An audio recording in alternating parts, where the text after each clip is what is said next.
Nah, oke anak-anak, kita lanjut lagi ya. Nah, selain benda gas tadi, kemudian di sini juga ada benda padat. Nah, ini adalah contoh-contoh dari benda padat ya. Nanti anak-anak bisa cari yang mana benda padat, kemudian mana benda gas. Nah, ini sudah ada di sini ya. Nah, contoh-contoh dari benda padat ya. Nah, benda dan sifatnya ya, wujud dan sifat benda. Nah, benda cair itu contohnya seperti gambar di sini ya. Nah, dia memiliki bentuk seperti wadahnya. Nah, seperti ini ya. Nah, benda cair itu adalah benda yang memiliki bentuk seperti wadahnya. Nah, kemudian ada benda padat. Nah, ini adalah contoh-contoh dari benda padat ya. Nah, benda padat itu memiliki bentuk dan ukuran tetap dan tidak terpengaruh dari wadahnya ya. Jadi itu perbedaan antara benda cair, benda padat. Kemudian yang ketiga adalah benda gas ya. Nah, benda gas itu adalah benda yang sukar terlihat. Nah, dia memiliki bentuk seperti wadah dan wadahnya bersifat menekan. Nah, seperti contoh di gambar ini ya. Nah, jadi anak-anak bisa bedakan ya bagaimana sifat benda cair, kemudian sifat benda padat dan benda gas. Kemudian bagaimana wujud dari benda cair, benda padat dan benda gas ya. Di sini sudah Ibu tampilkan contoh dari gambar benda cair, kemudian ada benda padat dan ada benda gas ya.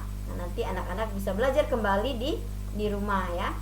Nah, kemudian yang selanjutnya, nah ini sama tadi ya seperti yang di sana. Nah, kita lanjut ke pembelajaran 2 ya. Nah, tadi kita sudah menyelesaikan pembelajaran 1. Sekarang kita lanjut pembelajaran 2 itu halaman 18 ya. Anak-anak buka buku halaman 18 itu tentang peristiwa-peristiwa pada pemerintahan kolonial Inggris ya. Nah, di sini ya sudah Ibu tampilkan beberapa gambar, kemudian penjelasan ya tentang peristiwa pada masa pemerintahan kolonial Inggris ya. Nanti selengkapnya anak-anak bisa baca di halaman 19 ya. Ya, Ibu di sini hanya menampilkan atau menjelaskan poin-poin pentingnya saja ya, agar tidak terlalu lama, tidak terlalu panjang ya. Nah, Ibu hanya menjelaskan inti-intinya saja kepada kalian ya. Nanti selanjutnya anak-anak bisa baca lagi di bukunya ya. Nah, bangsa-bangsa Eropa mulai memperkuat dan melanggengkan kekuasaannya di Indonesia ya. Mereka membentuk pemerintahan kolonial dengan berlaku tidak adil terhadap rakyat Indonesia. Nah, jadi ini tadi yang terjadi ya anak-anak. Bangsa Eropa itu mereka mulai memperkuat pertahanan mereka ya. Kemudian mereka itu mulai membentuk pemerintah kolonial Belanda ya, itu dengan berlaku tidak adil terhadap kita ya, terhadap kita sebagai bangsa Indonesia itu tadi ya. Nah, di sini sudah ada pembahasannya ya. Nah, di sini demi mewujudkan semboyan 3G itu tadi ya, ada gospel, glory dan apa tadi satu ya, lupa. Kemudian yang intinya itu 3G ya tadi. Ada gold juga ya. Ada gold, glory dan gospel ya. Bangsa-bangsa Eropa di Indonesia itu membentuk pemerintah kolonial. Pemerintah kolonial di Indonesia tidak hanya urusan perdagangan ya. Jadi demi mewujudkan semboyan 3G ini tadi ya, bangsa-bangsa Eropa itu sampai membentuk pemerintah kolonial ya di Indonesia kita sendiri ya. Nah, tidak lagi hanya urusan perdagangan ya, tapi mereka juga sudah membentuk ya pemerintah kolonial mereka sendiri di bangsa kita Indonesia. Nah, pemerintah kolonial yang mereka bentuk semata-mata hanya untuk melanggengkan dan memperluas kekuasaan mereka terhadap bangsa Indonesia. Nah, ternyata dibentuknya pemerintah kolonial di Indonesia itu adalah untuk mereka atau semata-mata untuk melanggengkan ya, kemudian untuk memperluas jaringan mereka di Indonesia. Jadi mereka bisa memanfaatkan kita ya dengan adanya pemerintahan yang mereka bentuk tadi ya. Oke, selanjutnya, nah di halaman itu ayo membaca bersama-sama ya.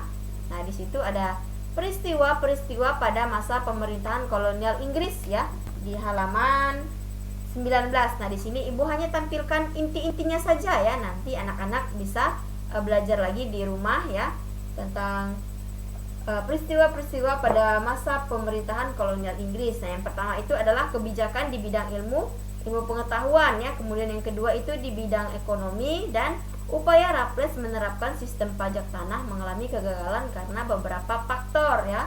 Nah, di sini ada 3 faktor ya. Ya, ada beberapa faktor ya. Nah, anak-anak bisa lihat ya. Di sini di halaman 19. Nah, ada beberapa faktor itu ya. Ada 4 di sini di bukunya ya. Anak-anak bisa baca ya. Nah, kemudian yang selanjutnya ya. Yang selanjutnya adalah kebijakan di bidang pemerintah, pengadilan dan sosial. Nah, di bukunya sudah ada penjelasan tentang itu ya. Ibu tidak masukkan di sini karena seperti yang Ibu bilang, Ibu hanya menampilkan inti-intinya saja. Nah, kemudian yang kedua itu peristiwa pada masa pemerintahan kolonial Belanda. Yang pertama, di dalamnya ada pembentukan VOC ya. Kemudian yang kedua, nah tujuan dari VOC itu dibentuk tadi ya, ada 3. Yang pertama ya, menguasai pelabuhan penting. Kemudian yang kedua, menguasai kerajaan di Indonesia. Kemudian yang terakhir itu adalah melaksanakan monopoli perdagangan rempah-rempah. Nah, anak-anak, jadi peristiwa-peristiwa pada penjajahan masa kolonial Belanda itu, yang pertama mereka membentuk VOC itu tadi ya. Kemudian VOC itu tujuannya adalah ada 3 tadi ya. Yang pertama menguasai pelabuhan, kemudian menguasai kerajaan, dan termasuk melaksanakan monopoli perdagangan rempah-rempah di Indonesia. Nah, itu adalah salah satu strategi mereka untuk mengambil atau merebut paksa ya kekayaan alam kita orang Indonesia itu tadi ya, dengan pembentukan VOC. Kemudian dengan tujuannya yang merugikan bangsa kita Indonesia ya. Oke.